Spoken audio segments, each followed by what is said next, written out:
Afternoon, everybody. It is 7:35 here. Hang on, I'm trying to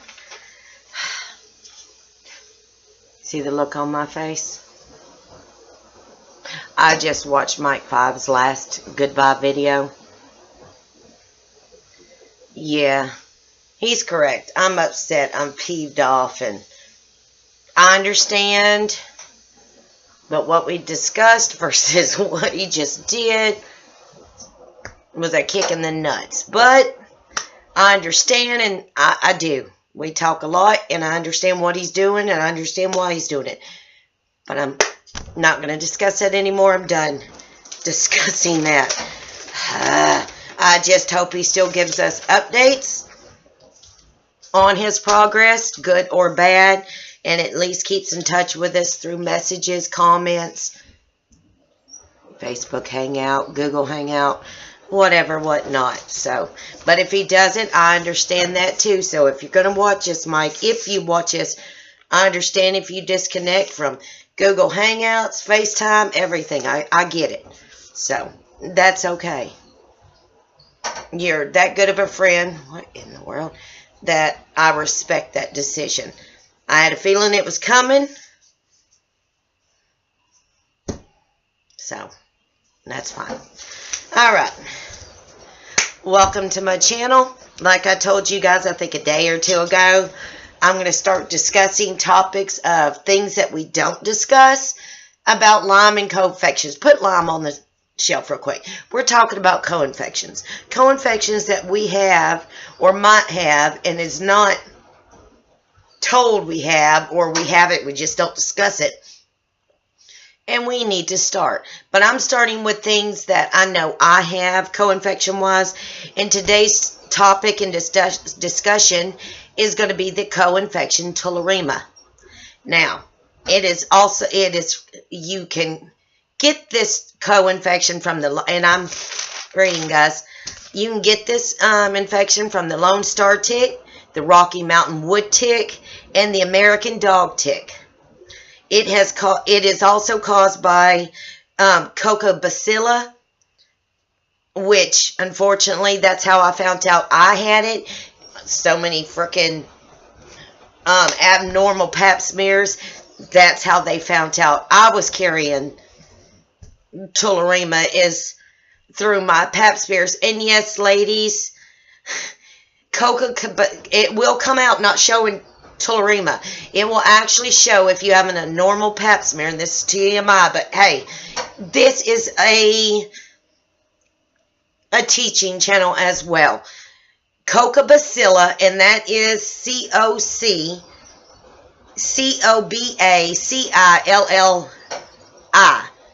will show up if it's abnormal, and you do have, it'll tell you on the paperwork, you know, if you've got this, and this, and if this showed up and this showed up. Coccobacilla will show up if you have it. For women, not just through that, but through blood tests and all this stuff, will show up sometimes in an abnormal pap smear. And that will tell you you have it. Which, that's how we found out I had it. Then I had the blood test, the co-infections, all this testing. That's how I found out. So, Tularemia is a rare but serious infection. And I don't know if anyone has Tularemia besides me. Nobody has chimed in. Nobody has really mentioned it. So, I'm going to mention it since I've never heard anybody mention it yet. Here are the types of Tularemia, which vary in presentation and preservation and severity, okay? It's divided into 6 forms: ulcer glandular, ocular glandular, glandular, orthoglandular, typhoidal, and pneumonic. Okay, I'm going to go through each one just barely here to give you an idea. Ulcer glandular is the most common. It is from the deer tick. You can catch it from the deer ticks, but you can also catch it through deer flies and mosquitoes. So there's you a need to know. Deer flies and mosquitoes carry tularemia.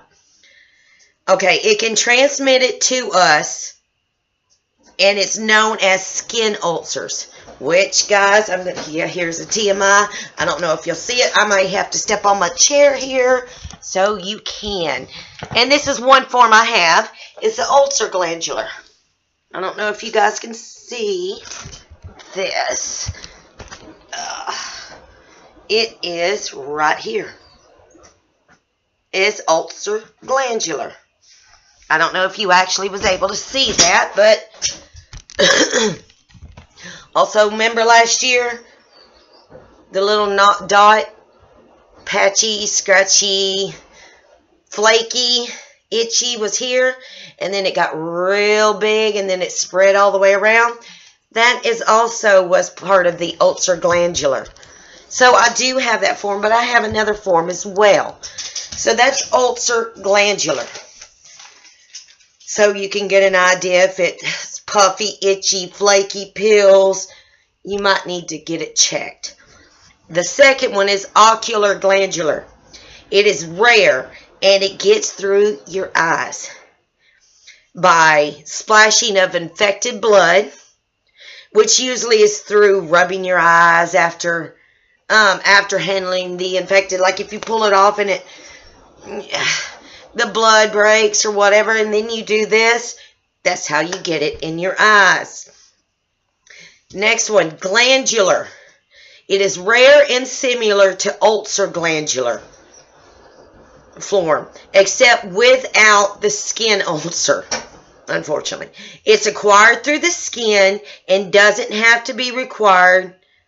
It does not have to require a scratch or an abrasion to infect you.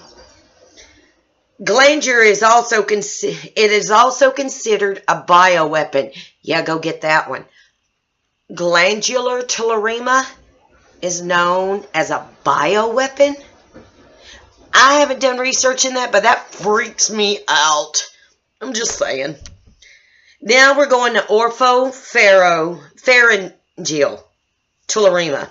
It is rare and is caused by ingesting undercooked meats that is infected already with the disease. Usually rabbits always carry it, but there is other ways you can get it through infected meat undercooked. Hamburger meat, turkey, chicken, a lot of stuff you can get that through. Now we're going to typhoidal, also known as septicemic tularemia. Septicemic tularemia is the second most common form and is in the most serious form is pneumonia. Is a common feature. If this form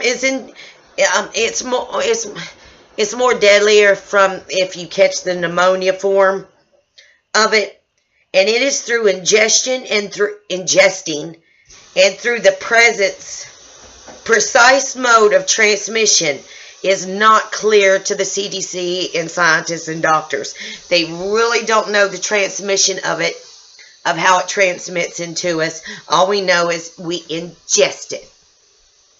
Okay, pneumonic is an uncommon and is acquired by inhalation. Some with ulcer glandular and more often typhoid tularemia will also develop this form. In case you didn't hear me, pneumonic tularemia, the typhoidal and the glandular, ulcer glandular also can develop this form. Not always. Okay? Not always. Go to page 3. Here we go with the symptoms, guys. The ulcer glandular and the granular symptoms. Okay? Because they pretty much match each other minus the ulcer. Skin ulcer. Early signs is high fever, chills, swollen glands, headaches, and extreme fatigue. A skin ulcer develops at infection when it's the ulcer granular form. Okay? The symptoms of oculoglandular is marked by redness and pain in the eyes, and sometimes accompanied with discharge of the eyes.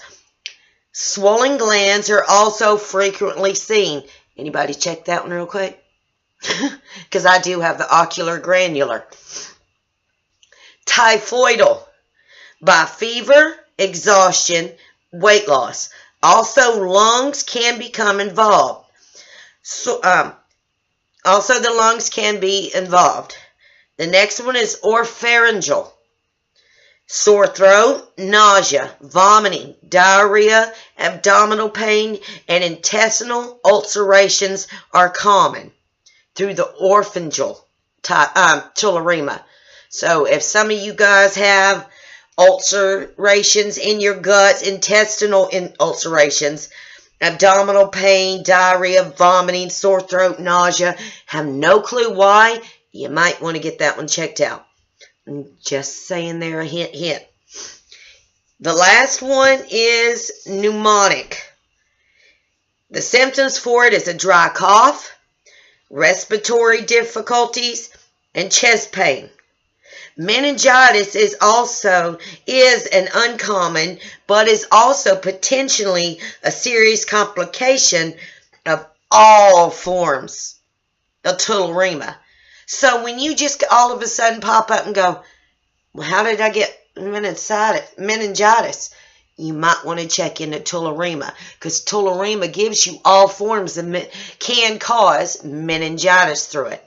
So I just thought I'd give you guys that heads up on that today, and I'll give you guys a heads up on any other the next one I'm going to teach. My day, it barely reached 40 degrees here with 36 mile an hour winds. The sun was beautiful and out, but cold. Tonight we got like 28 for our low, so we're under a freeze warning, and then we're back almost to 70 degrees tomorrow, so which is a plus. TMI, I've done one, I just lost train of thought of what it's called. One enema through my whole life. It was the over-the-counter buy, enemas, not the coffee. And I mean, it worked, but I never really paid attention. It was due to when I had too much constipation. But here's my TMI. First time ever doing a coffee enema. Yeah, I bought the coffee, all the things to do the coffee enema, and my GI doctor says she didn't see it as a bad thing, but to be precautious when I do it, because I'm also so severely dehydrated, which I forgot about that, and I needed to rehydrate before I did it. I did it around 11 o'clock this morning, did it the proper way, all the ingredients, you name it, the way it was supposed to be done. Ladies and gentlemen, I have still not went to the bathroom from this coffee enema. What it actually did for me, and I don't know who else has dealt with this, and I felt like I went in a comatose state. 20 minutes after, I got severely drained and fatigued. I couldn't keep my eyes open. All of a sudden, I felt like somebody just injected me with a good sleeping pill shot. And I passed out and woke up at 5:30 this afternoon. And I'm like, what the heck? So I can't find anything online about what happens if it doesn't work. Then I did find out it's because I am dehydrated. I did not rehydrate before I did it. I didn't eat anything an hour prior and all this stuff, because I've not had a bowel movement in like 3 days. So it didn't work for me. It put me in a comatose, passed out sleep. So I took a good sleeping pill. I'm not going to say I'm going to give up on it.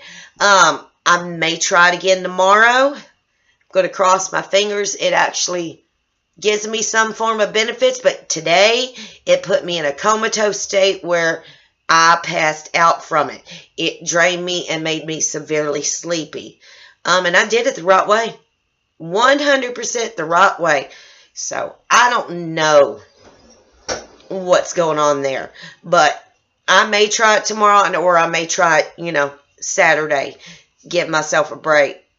So, other than that, that's my day. I'm going to stay warm in the house.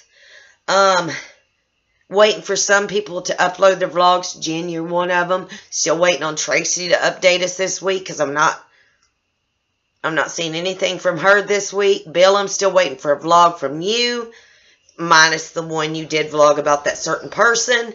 And by the way, Bill, I know we're friends on Facebook. You accidentally messaged me about the person you video vlogged about. And I think it was by accident because you were talking to me like you were talking to someone else. So, just a heads up there, you accidentally messaged me what somebody else was supposed to get. Other than that, guys, I hope you found your shimmy, your shake, your sprinkle, your sparkle, and your silver lining. Me, I'm going to sit back. I'm going to watch some Netflix or some Voodoo and chill for the rest of the night and look forward to the almost 70 degrees tomorrow. God bless you guys. Comment if you want to. Subscribe if you want to. It's no difference to me. I vlog because this is, instead of me writing it down in a journal, which I can't write any, well, I can write, but my hands go dead, numb, and can't feel it in pain. So this is a journal to me. So this is my daily. I mean, I did get outside for a few 5-10 minutes, sat on the porch, enjoyed the sunshine while wrapped up freezing. But this is my journal, so nobody has to follow me through my journal. This is my journal. Instead of writing it down, this is how I do it. I get it off my chest. Keep trucking, keep pushing, keep walking, keep stepping, and always keep fighting. And if what you're doing isn't working, stop and see if you need to take a break and restart your immune system or switch a few things up. But never give up. Never stop fighting. Yes, depression is with us 24/7, but we can't let it get us down. And I will agree with what Mike said. My life is not Lyme. Lyme lives with me. It carries along with me like a monkey on my back. But I choose to allow it to be a sidekick while I'm the hero. So other than that, guys, God bless. And I'll chat with you guys tomorrow. Bye.